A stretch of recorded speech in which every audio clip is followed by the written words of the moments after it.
Alright guys, thanks for tuning in. We're still working on this lift kit, or not lift kit, lowering kit, I should say, in the front here.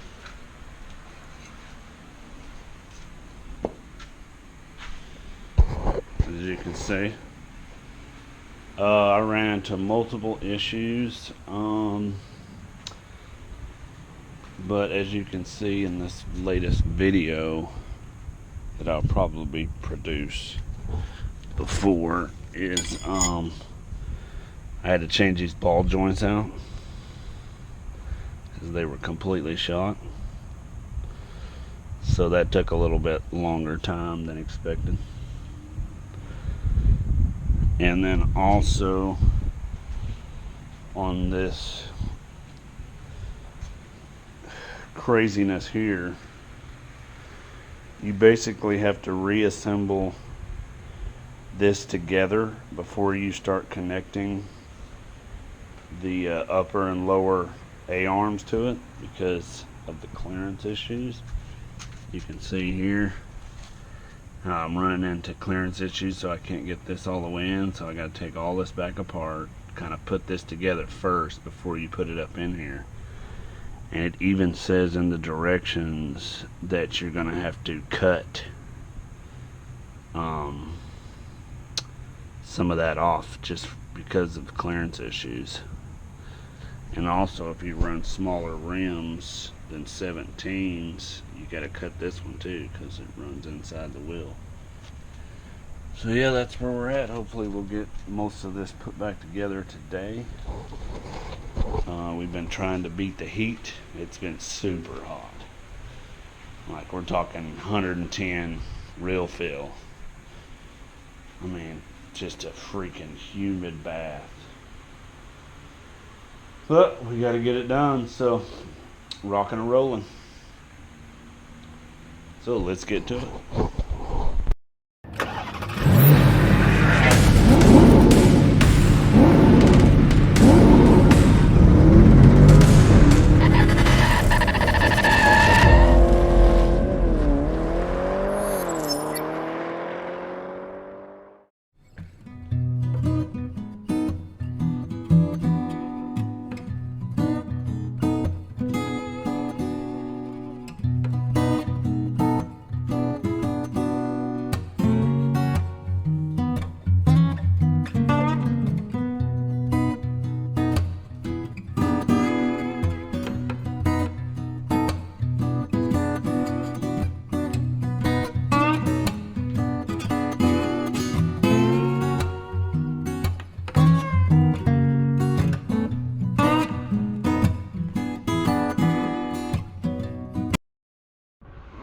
You can see we finally got this new front differential in.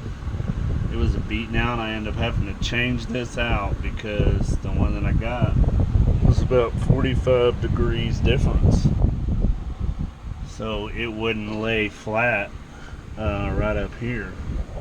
We got the drive shaft hooked up, we got the bolt here, the bolt up top, so now we can go back to starting the lowering kit, and then we should be good to go then.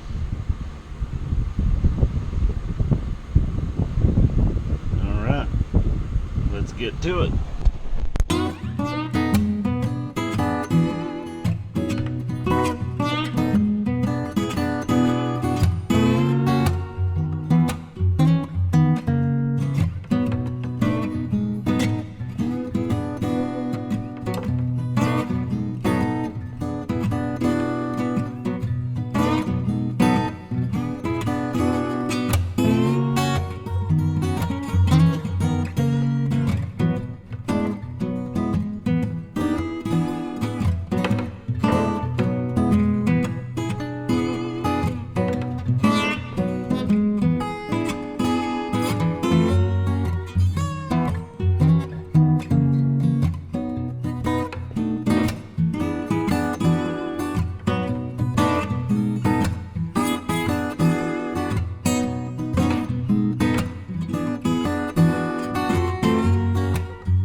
back, guys. So I wanted to kind of show y'all this setup that's completely put back together. I kind of lost some of my footage, but as you can see here, we got plenty of clearance between the rim. Now if you had, like, these are 20, so if you did like a 17, you see how close it would be. You can kind of see the drive shaft CV joint angle here, but this is kind of up on ramps here. But everything's put back together here. As you can see, I end up having to get new ones here for the the stabilization for when you're in curves. I can't think of the name right now, but you can see she's basically all back together. I lost some of my footage, as I was saying.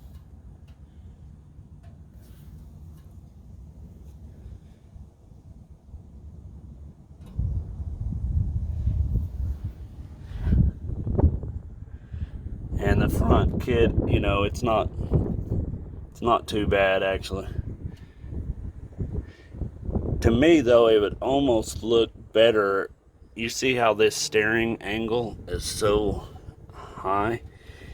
To me, you would think it would be better to run that on the bottom side, but it won't allow you to do that because this hole in here is bigger on top and smaller on bottom. So it kind of presses itself in there, that ball joint. But with the angle you can see it's doing, to me, you would think it would be better the other direction. But it drives really good, so. Anyway, this is the last part of this lowering kit install for the front. So the next video you will see, we will do an alignment, the do-it-yourself alignment, so stay tuned for that video. So if it's your first time watching, make sure and give it a thumbs up and subscribe. And until next time, keep it simple, keep it sweet.